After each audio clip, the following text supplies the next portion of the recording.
uK.O msunu wakhe golo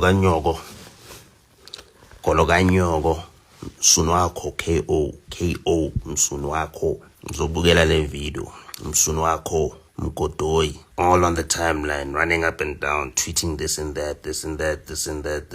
Oh, this guy called me a killer. I never called you a killer. Msunu wakho golo kanyoko. Understand? You can take a toilet brush and shove it right up your ass and clean yourself out.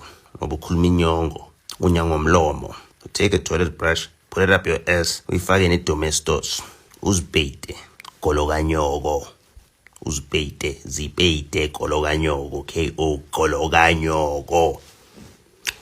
kanyoko, ngeke ungenze fokol golo kanyoko, ukuthuka ngonyoko ngoba uyidla ke akasilutho.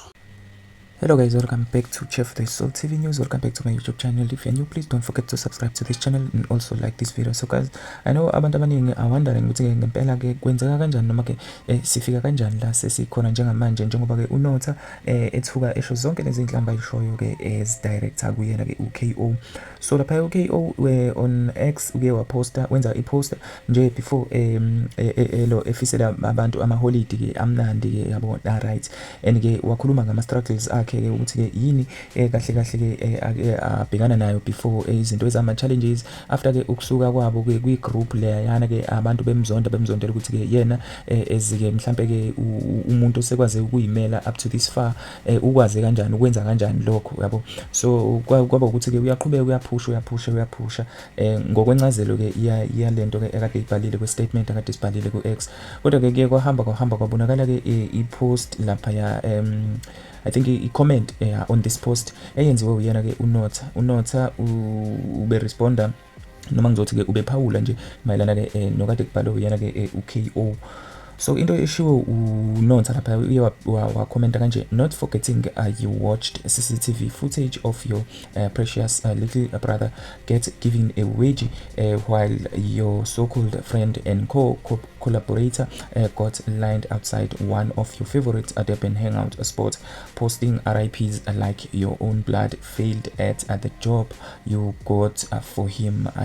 Unesnyama kushena ke lapha uNota esho uK.O.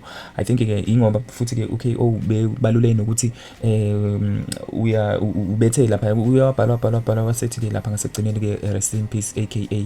So I think lapha ube responda kuleyo part leyo uNota yabo noma ube commenta on with regards to leyo part leyo and then ke kwaba ukuthi ke iyaqhubeka lento yabo iyaqhubeka waphendula ke naye uK.O ezephendula ke nganzima ke amagama lawo. So I think into ebalekile nenginothesile lapha ya ukuthi if ever mhlambe kunento ke ekhona in between them okubalekile ukuthi ke kungafakwa yabo kwakuyona leyo nhlamba kunga-edwa izinto ke mhlambe ezizogcina zithinta nabazali phakathi because le nhlamba kaNota ithinta ke uma kaK.O futhi uma kaK.O akahlangene nazo zonke lezi zinto lezi ke ezithinta ke i-industry yo music yabo. So I think if Nota enezinto mhlambe enembono ngezinto ezithile kuye kube kuhle ukuthi ke lezo zinto lezi engazisho ngaphandle kokufaka inhlamba ngaphandle kokuthi ke futhi ke lo eqambele abantu amanga because I don't feel unawo ama facts alezi zinto ayishoyo mayelana ke mhlambe nokufa kwa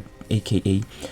Anyways bafethu okungibeka la ile nhlamba nje engithusile bengiyibona ke ithukwa uNota on TikTok ngase ngithi ke ake ngicheke ngempela act eyenziwe uyena lapha ke uNota. Anyways ngiyafisa ukuzwa nawe ukuthi ke bafethu what do you think mayelana ke nayo yonke nje lento ke because I think ayinasidingo yonke lento ke eyenzakala lapha yana at some point ngempela kuyiqiniso uma ngibheka mina ukuthi ke uNota uvela afune ukuba relevant yabo isikhathi ke mhlambe ke esikhathini nje esingenasidingo noma ke ezintweni ezingenasidingo because yonke lento abeyikhuluma I don't think ukuthi binesidingo yabo and utrenda kwakhe angiboni ukuthi ke futhi ke kuhambiselana nezinto ezipositive kodwa futhi ke engibuye ngiyibone noma ekuhambeni kwesikhathi engeke ngayinotice ukuthi ke kungenzeka ukuthi ke kuyamshaya mhlambe nakho ukudivorce because phela ke he is still going through le nto ye divorce yabo mhlambe usezama ke ngayo manje ube trenda ngendaba yokuthi ke there were allegations indaba ye rape and manje sesimthola futhi on this case.